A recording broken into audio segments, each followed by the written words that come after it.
ఏ అహంకారంతో విర్రవీగారో ఆ అహంకారం కూలిపోయిందన్నారు చంద్రబాబు. ఎన్నో అరాచకాలు చేశారు, అక్రమ కేసులు పెట్టారన్నారు. పదవి వచ్చినప్పుడు వినయం కూడా అవసరమన్నారు.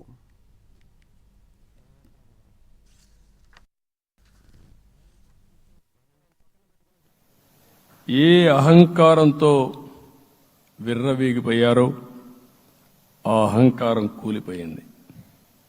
ఎన్నోసార్లు మనం చెప్పాం, ఏ వ్యక్తికి పదవి వస్తే వినయం కూడా అవసరం.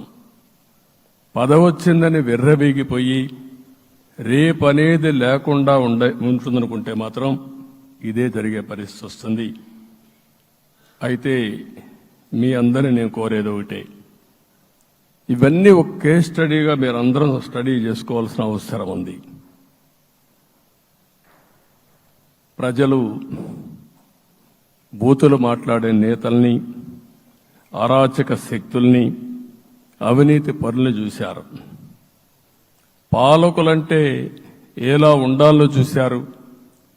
ఈ 5 సంవత్సరాల్లో